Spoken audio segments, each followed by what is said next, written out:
Boaters, this is Pauly from All Docked Up. And as always, we have Captain Buzz. Good evening. How is everybody doing tonight? I'm sure everybody's excited. They're going bananas. I see the yards that are busy.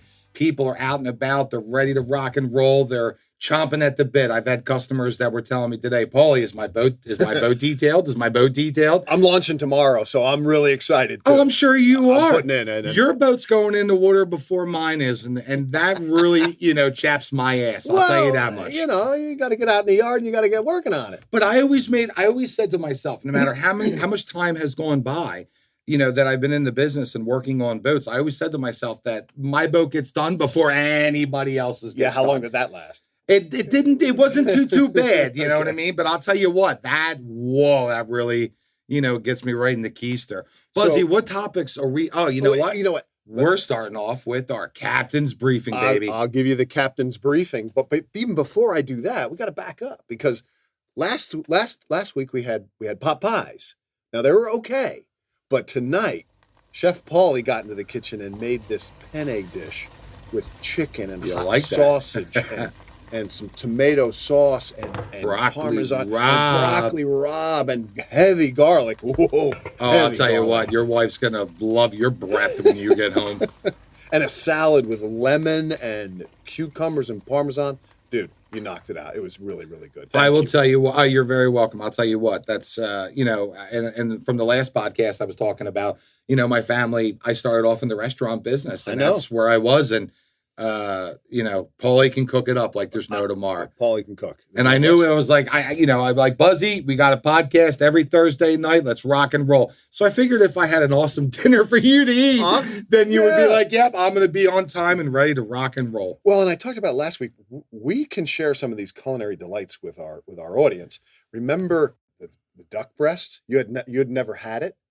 Right, and we had it on board. That was during a Canal Day weekend. I was half in the bag. That was good. 1:00 in the morning, and you're saying, "Hey, Paul, and we were all hungry. We needed something to save us." And you're like, "Hey, Pauly, Jeff, Jeff, by the way, Jeff Halber, president of All Docked Up. We both looked at Buzzy and we're like, yeah, nah, Buzz, I think I'm gonna pass. I'm not much for a wild game." And I wasn't having it, and you weren't having it. You're like, you're gonna try it, and you're gonna like it. And I was like, all right, no big deal. And that with your Oriental coleslaw, that was a goodie. Oh, yeah. Canal Day weekends, they were fun. We will certainly share some of these culinary delights. But for now, my captain's briefing, it's very simple. It's a throw cushion. And a throw cushion. You got to have a throw cushion on board your vessel. So if anyone happens to fall overboard, that's the first thing that needs to go into the water. Right off the bat. I don't care where you are. Somebody's overboard, grab and go. Right. Where do you put your throw cushion on board? So I've got it in a cabinet. It's underneath the sink in the cockpit. And whenever I have new folks come on board, it's the first thing I show them. In that cabinet is a throw cushion. If someone happens to fall off the vessel, just throw this. You're educating your guest right when you get them on board. Because, boy, it with the currents and the tides in the upper bay, a swimmer can run out of energy really quick. Absolutely. If they've got something to hold on to, they're going to be fine. And so, keep their head above water. Throw cushion. So let me pass it back. What's your detailer's briefing? Detailer's briefing. I'll tell you what, guys. With the season opening up, get rid of your old hoses. Your traditional garden hose, and I see it all the time. I was on the dock today. I was working at Bohemian Bay Yacht Harbor. And Ken's crew had put a trawler in the water that I was working on. And when I was all said and done, I had to rinse off some footprints that were left over. And it was a traditional garden hose that's oxidized, sits in the sun. And you ever grab one of the hoses and it's got a tacky feeling to it? That's when you know it's time to go. I grab it. I threw a nozzle right on top, go to rinse it off, go to the front of the bow. And I left literally rubber. Just, not scratches, but rubber that was just left over. Now with these new synthetic hoses that they're making, Zero G is one that I love. And I switched all my hoses to that because you can rinse them right off, wash them. They're easy. They won't scratch anything. But guys, get rid of the nasty garden hoses. And if you are using I see a lot of boaters, they use their potable water hoses. as that's not good their main Not primary hose. Not for washing. No, that is just for hooking up your boat from city water to your hookup on board. Yeah, I swear by that 0G because you're dragging it across the non-skid, you're dragging it across the gel coat edges, and it doesn't leave a thing. It doesn't leave a thing. And I've had customers get upset with me. This is back in the day when I was ignorant to the fact, I would always bring 150 foot of hose, but there are times where, the water is 300 plus feet away and you're working in a yard, and it was an issue. And I got reamed out for it. So when I made the switch to the new synthetic hoses, get rid of those hoses, guys. They got to go. That's a good briefing.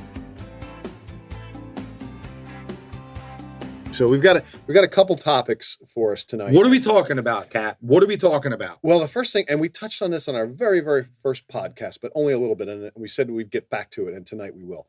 And that's the Coast Guard auxiliary inspection, or the vessel safety check. I love them, and it's completely voluntary, and it's from the auxiliary, and every time they come on board, I learn something. Right? They're really, really passionate about what they do.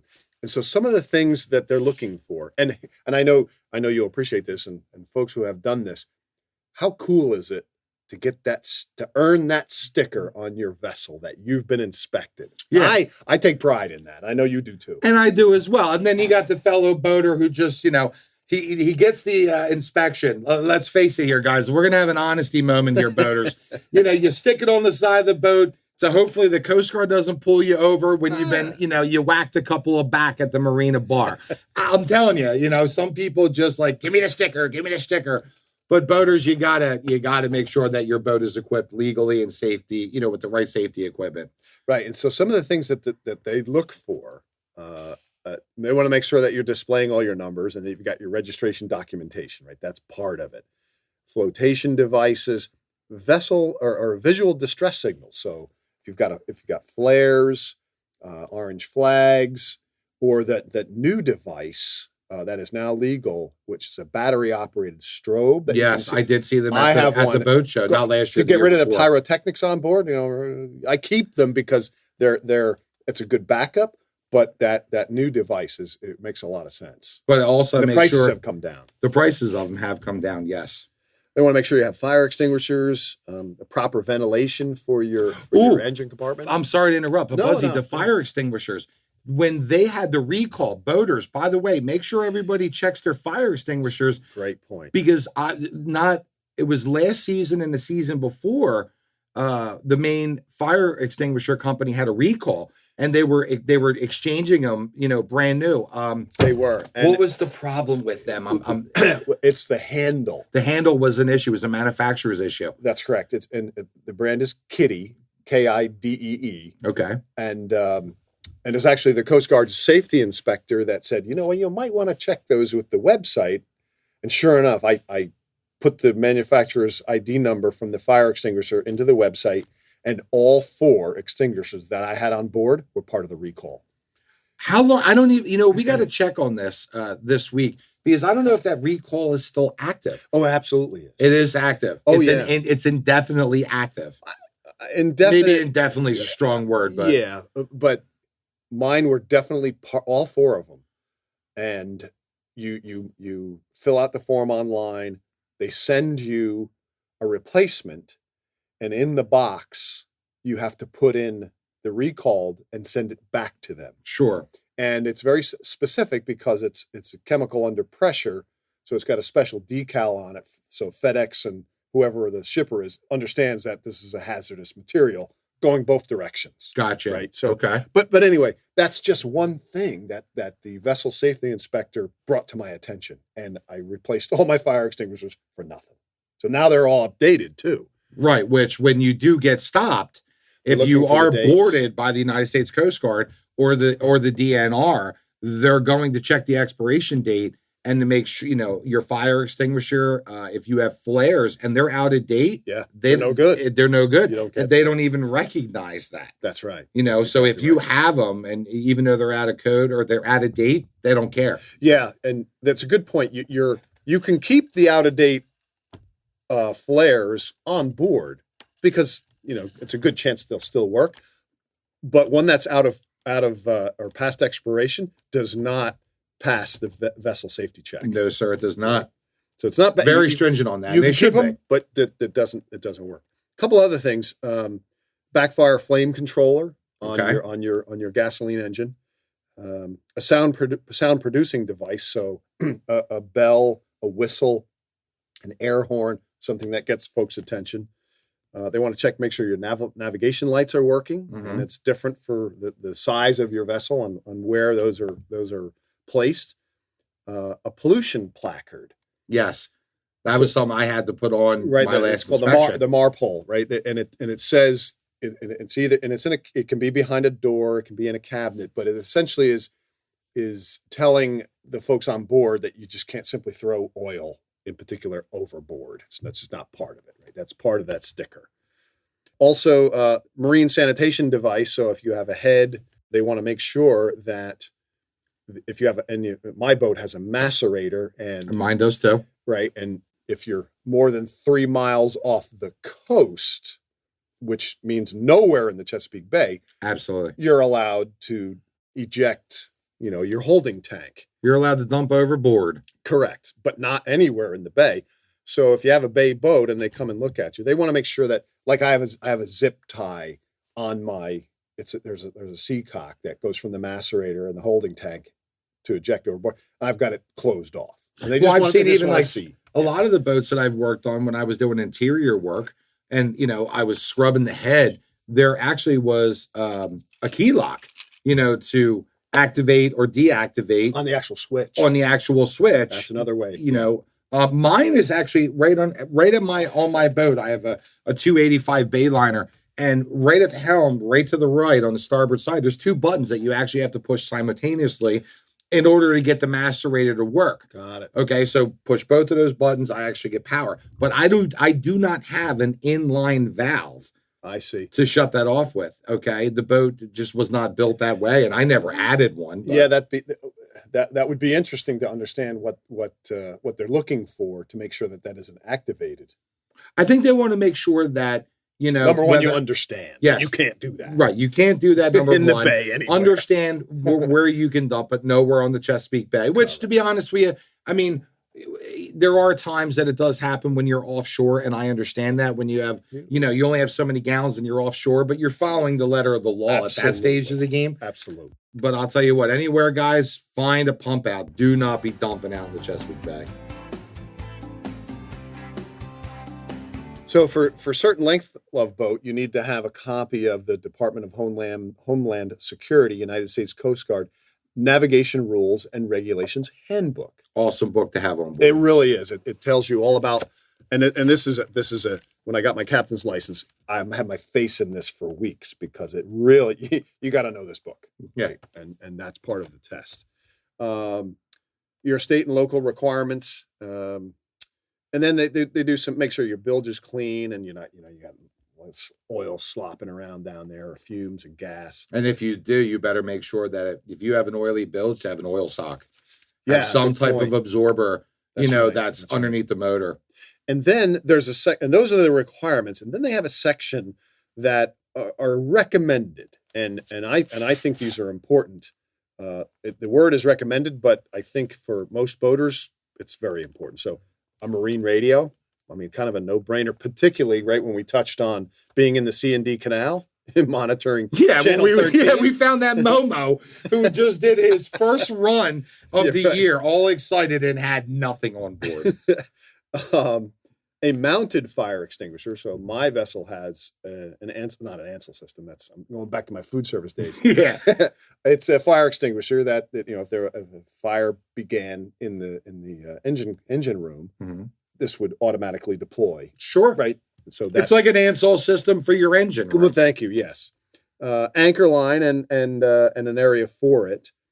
First aid kit. So some of these things they say recommended, but really important, folks. So that's why I say, and there's a lot more things in here. So we'll go too deeper in. But what we're getting at is, if you have the opportunity, and last year we didn't because of COVID, and this year I'm hoping that the auxiliary is conducting inspections because I'll certainly have one done. But what you'll learn about your vessel and the things that they're recommending that you have, and they're really nice about it. They're not militant and in your face. They're there to help. They Well, that really depends. want to help. That depends if you have the auxiliary on board or if you got the Totally different story. Totally different story. Those guys can be a bit tough at times. Anyway, so check that out. Check with your local auxiliary and see if you can make an appointment to have someone come down and do an inspection. I do see them coming in and out of the marinas throughout the course of the season. A lot of times, and I know here at Long Point, one of the actual slip holders was the United States Coast Guard Auxiliary. Yeah. And he did a lot of inspections on board, and people were lined up. Oh, yeah. Me, Gary, Gary and Diane Pennington, a ton of these people were ready to go. You want that sticker. You really should go through and know, because let's face it, guys, life's busy. You're getting the boat in the water. If you're lucky enough to pay a company like myself to get your boat ready, if you're paying the marina to do a commission on your boat, or you're on all docked up and you grab a good quality marine service provider to keep your boat clean, happy, safe, everything like that, right? And ready to rock and roll. Right. That is always a good thing. And I'll tell you what, get that sticker, get her done. Buzzy, what are we talking about next? All right. So next is, and it's the Coast Guard app, and I have it on my phone, and it's for filing float plans.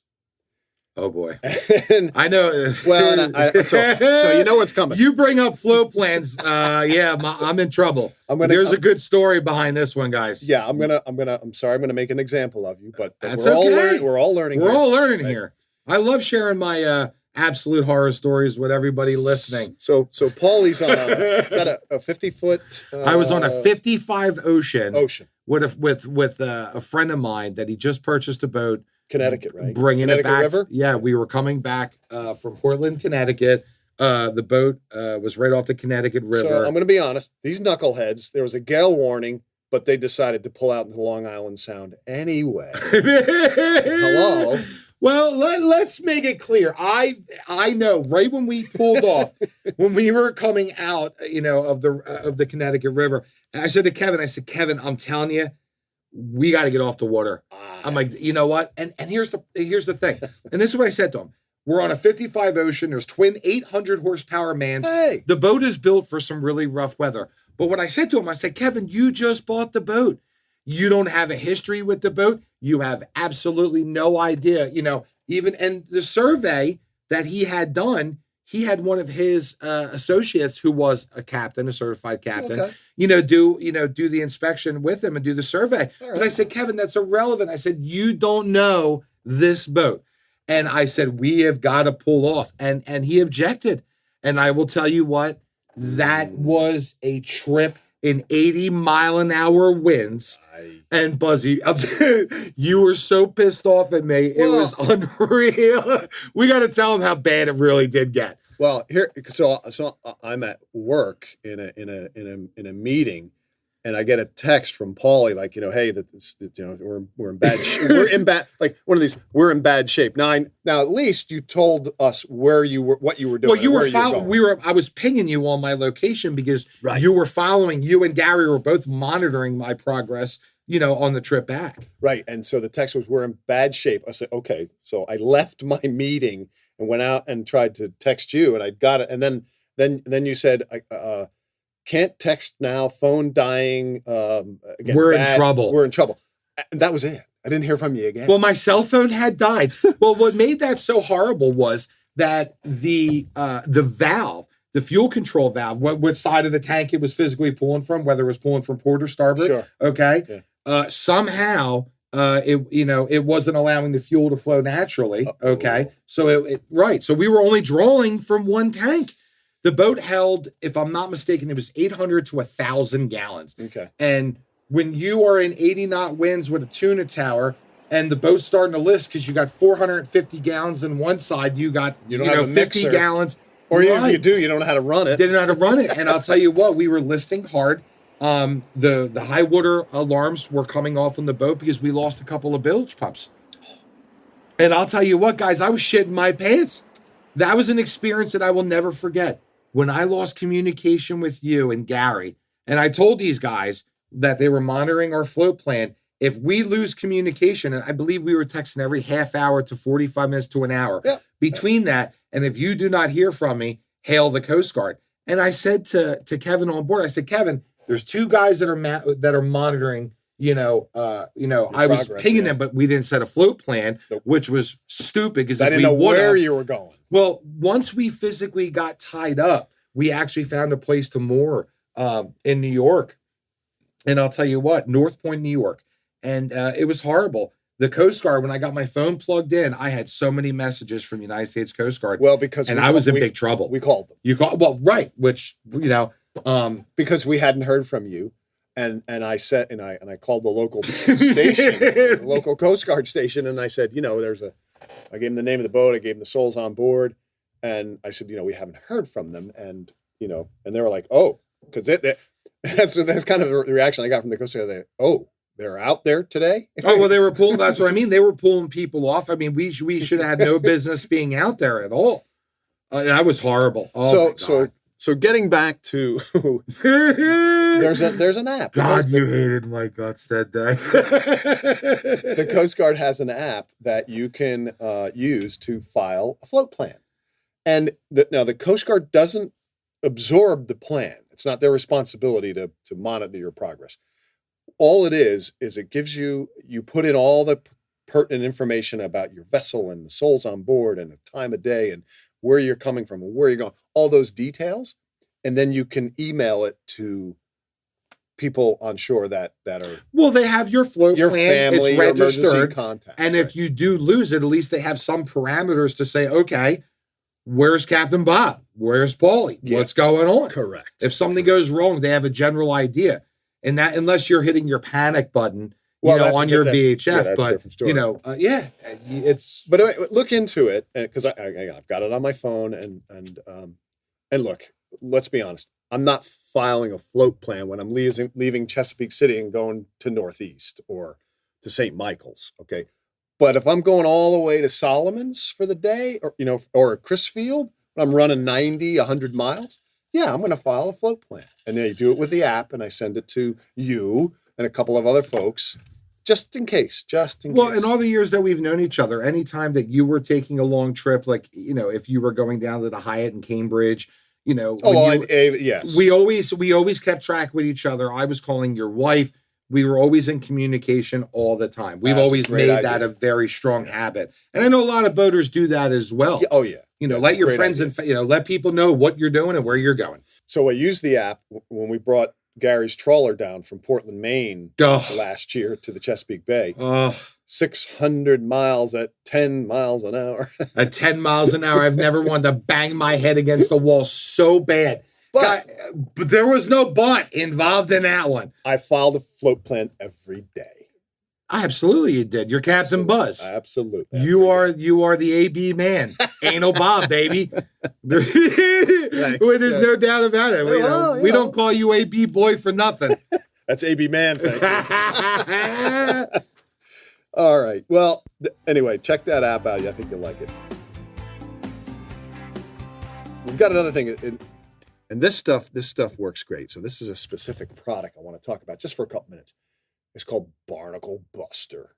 I remember. And so my generator, my diesel, my diesel, it's a Kubota engine, an Onan generator, and it was running hot, right? And I'm looking over to the side, it's just not ejecting a lot of water. I'm like, you're seeing a lot of steam, but you're seeing minimum water. It's just not ejecting. I said, well, oh no. And this is really hard to get to on where it is in the boat.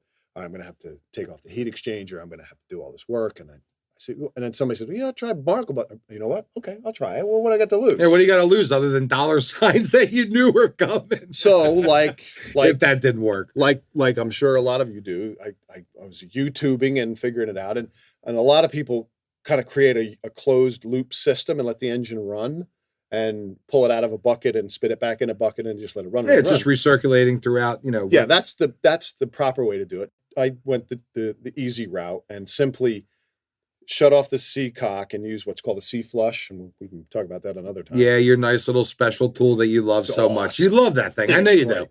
So I've got my Barnacle Buster solution in a 5-gallon bucket, and I start up the generator, and I fill. As soon as the bucket's empty, I shut it off, and then you let it sit and soak for 4 hours minimum. Right, just let it soak in there. Now, the thing about that, it's not getting at the top of the pipes, but it is getting everything that's soaking it. Because gravity, it's gonna. Well, I'll tell you what, you cheated a little bit, but you had excellent results. I did, because when I fire and this is all marine biology safe. It's a safe it's product. absolutely, it's all biodegradable. Correct. And so when I started the generator, I'm looking over the side, the water's flowing pretty good. And now I see, pieces of barnacle and calcium and calcium. You see the minerals that were built up, in the cooling system of the generator starting to pop out of the exhaust. That's right. But what I also saw were black pieces of rubber. Oh, from an impeller that was smoked previously. Exactly. So, and that wasn't. This was before I owned the boat. I'm the second owner. They had smoked an impeller, evidently, and so the pieces of rubber were stuck on the barnacles and the calcium. So once you cleared all of that out, I've seen mechanics do that. Yeah, I've seen mechanics, change out an impeller on an engine or a generator, and they smoke the impeller. It's totally gone. The fins are all broken off, but they've settled in places in the motor that they're not supposed to. Correct, and that's a big problem. That is. The Barnacle Buster saved your ass. It really did. You weren't seeing dollar signs like, oh God, I got to pay a mechanic to come down and work on this thing. I know you, Mr. Alligator Arms. Now I can. Nice. I mean, what are you going to do? I had to throw that in there. There's no doubt about it. Yeah, but now I can use all docked up and get a quality marine service provider on the boat immediately. I will tell you what, it's every day that goes by, I get more excited. The people, boater friends of ours, people that that we're using in our focus group, that we're gonna, maximize the usage for the actual app. People are asking me all the time, Pauly, what, you're launching yet? You're launching yet? I'm like, we had a couple of bugs. We had to make sure that it was good, and then we had that added feature in where the marinas themselves, in the actual, the basin, they're going to be able to provide their work orders to the marinas electronically. Yeah, that's big. So I was willing to wait just a little while longer to launch. Absolutely. To add that cool feature. I think a lot of marinas are going to love it. Yeah. Yeah, we've got a lot of great stuff coming. We got one more topic. I think we got a little more time. And because we know everybody's launching, it's spring and everybody's anxious to get out there. Memorial Day is coming, and there's going to be folks out on the hook, right? And so the question is, do you throw out a stern anchor or do you swing? And I think it all has to do with the situation, the amount of water that you're in, whether you've got a lot of tide pull. I mean, there's all kinds of different scenarios where you would absolutely need one and where you definitely don't want a stern anchor and you want to swing. I like to swing. Correct. As long as I got the safe room to do it, the safe clearance around me. Because you know me, if I ain't got air and dish, I'm having a little bit of a problem. He's like a meat locker. There's nothing wrong with keeping the cabin at, meat locker temps. But when it is nice out, when you don't have that aft anchor set, especially in my model boat. Oh, good point. I open what I do. I open up three of the hatches, the forward hatches. They're all opened up. Sure. And you're catching that wind. Right, because you're swinging in the wind. You're swinging in the wind. So as me and Buzzy say, everybody, we got free air and dish. That's exactly right. And so it was you and myself and Jeff and his wife and my wife. We're out on my boat, and we went into the Bohemia Bay Yacht Harbor, dropped the hook, and the front hook, right? And we didn't throw a stern anchor because we were only going to be there for a little while, just going out for a swim. Well, there was that huge flotilla, and I say huge, it probably. There was a dozen boats there, There was a lot of boats. They didn't like us too much. Well, and it was my fault that when I set my anchor, I didn't realize that their entire flotilla, the entire thing was swinging. Yeah, they were swinging. Yeah, but they were dragging too, though. I think they were. They were dragging because that was part of that argument where, they were swinging, we were swinging, but they didn't have enough anchors out to cover 12 boats. I agree. But I set too close because again, I didn't expect them to swing toward us. So that was my mistake. So I said, and they started getting really angry and nasty, Oh, they were nasty. which is unfortunate. We had Jeff and folks, Michelle on board, you know, and it was the bad it situation. doesn't have to be that way. And I said to the guy, I said, "You're right. I set too close. We're going to move." And so I pulled up the anchor and we moved, and they just kept at us. Well, Like I admitted I was wrong, and we corrected, but they just kept nipping at us. I don't understand. If I don't was understand on, that. I'll tell you what. I'm a very reserved. I'm a respectful person. I was raised by an off a boat Italian. You got smacked upside the head just for looking the wrong way. Okay, that's how I was raised. Okay, if my dad, if you caught a fresh one upside the head, it was nothing abnormal. But I was on your boat and I kept my mouth shut because I'll tell you what. I'm not a big confrontation person, but in that particular aspect, Paulie was going to have to get a little. Yeah, it was unfortunate that we didn't get a hey, no problem, dude. Thanks for moving. All we got was everybody makes mistakes. Just continued to push us. Well, anyway. That's when the alcohol's starting to flow for a couple of days. I don't know. But yeah, folks, make sure be nice. Be not when you guys. We're all out there together, right? Of course, we're and I'll tell you what, everybody better be prepared for it this year because the report that I got from the MMA, our membership with the National Maritime Manufacturers Association, there are a lot of millennial new boaters, novice boaters that are out there this upcoming season. So we need them to listen to our podcast and help them out. Well, here's another thing, guys. When we were creating the company, the one thing that I saw was the transformation from the baby boomers to the millennials and how the market is changing. And that's how, that's how All Docked Up came into my head. Sure. I wanted to be able to help a large scale amount of boaters and marina providers and vendors, everyone across the board. But the new modest boater, the novice boater, that's what I wanted to I want to help them. Because, guys, it's not going to be an easy year. 700,000+ wave runners were sold last year. Wow. Okay? And I've heard multiple people around the marinas and customers. Have you noticed how many more wave runners are out there? There were so many personal watercrafts that were sold last year. It would blow your mind. Wow. So if this year, guys, be careful, pay attention. There's going to be a lot of people out there that they just don't know. We'll get back and then we'll close. There are appropriate times to use a stern anchor and if you've got a flotilla and you're up against a shoreline and you want to, and there's not a lot of current and you don't want to swing because you might not have the room. It's okay to throw a stern anchor. It is. I'll tell you what, it's better off, especially if you have a large scale of boats, 3 stern anchors. I mean, dozen boats, 4 stern anchors are solid. Sure. Go 6. Sure. You know what I mean? Because how many times have we been out and about when, you see people dragging? Yeah. You pull in. Like every time that I drop an anchor, I always set a point. Every single time. Mm-hmm. So I know what I'm going to do. And we made a boo-boo a couple times.